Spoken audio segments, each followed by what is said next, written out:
دیناری ئاسن ماوەیەکی زۆرە لای هاوڵاتیان ونە و مامەڵەی پێوە ناکرێت. ئەو پارە ئاسنانەشی لە ڕابردوودا مامەڵەی پێوە دەکرا بەهۆی نزمی بەهاکەیانەوە لە بازاڕدا مامەڵەکردن پێیانەوە وەستاوە. ئێستا ئەو دراوانە وەک کەرەستەیەکی جوانکاری مامەڵەیان پێوە دەکرێت و بەهای دراویان لەدەستداوە. ئەم وردەی لە بازاڕە مەعاملەی پێ ناکرێت. ئەم وردەی جامە قیمەتی نەماوە لە بازاڕە بەس قاقەزەکە هەڕوە.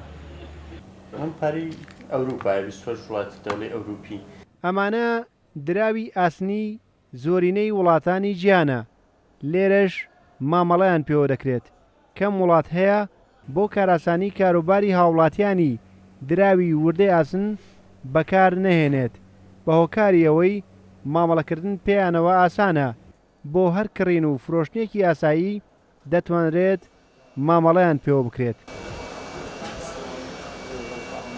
لانی کەم نزیکی 20 بۆ 30 جۆر دراوی بیانی وردەکەی هاڵوگۆڕی پێواکەین و هەمووی یعنی بەهای خۆی هەیە لە وڵاتەیە کڕین و فرۆشی پێکرێت کێشەی نییە. تەنها دراوی عێراقیمان نییە کە هاڵوگۆڕی پێ بکرێت و بای دراوی خۆی نەماوە وردەکەی. لیژنەی دارایی لە ئەنجومەنی نوێنەرانی عێراق پێشنیاری کردووە بۆ بانکی ناوەندی دیناری وردەی ئاسن بخاتە بازاڕەوە بۆ گەڕاندنەوەی بەهای دیناری وردە و بەرزکردنەوەی بەهای دیناری عێراقی بەرامبەر دراوی بیانی.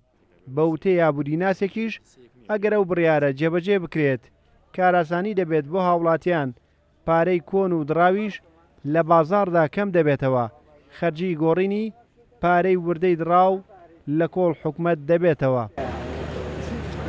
بەرزکردنەوەی دیناری عێراقی بە لە ڕووی ژمارەوە بۆ نمونە و ئەو دینارانێکە لە چاپ دراوە بۆ ئەو مەبلەغانێکە لە چاپ دراوە بەر لە هەموو شتێک هۆکارێک بۆ اختلاسی دارایواتە بۆ گەندەڵی دارای بۆ نمونونەکە کە تۆ 100,000 خەیتە بازاڕەوە لە معاملەیەکە لە نێوان دوو هاوڵاتیدا لە نێوان بەرپرسێکدا ئەگەری هەیە بۆ نمونە زیاتر مەجای گەندەڵی داراییتیا دروست بێ. بەڵام کاتێککە بۆ نمونە دیناری ئاسنین بێت یان بۆ مەبلەغەکە کەم بکرێتەوە بەتایبەتی ئەگەر سفرەکانیشی لا ببرێ دیسان و هۆکارێکە بۆی کە اختلاسی دارایەکە یان گەندەڵی دارایەکە نەهێڵێ. ئەوەی کە لە دنیادا هەیە لە دنیا شتێکی نۆرماڵە بۆ نەتۆ ئەو دینارە ئاسنیانە ئەو درەوە ئاسنە بەکارهێنەوە دراوی ئاسنی و هۆکارێکشە بۆ ئەوەی کە لە تەلەفبوونی پارێزێت.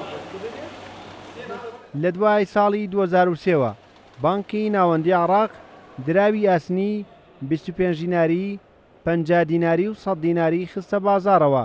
دوای چەند ساڵێک بەهۆی نزمی بەهاکەیانەوە مامەڵەکردن پێیانەوە وەستا. پێدەچێت دوای پێشنیارەکەی ئەنجومەنی نوێنەران بانکی ناوەندی عێراق 250 دیناری و 500 و 1000 دیناری ئاسن بخاتە بازاڕەوە.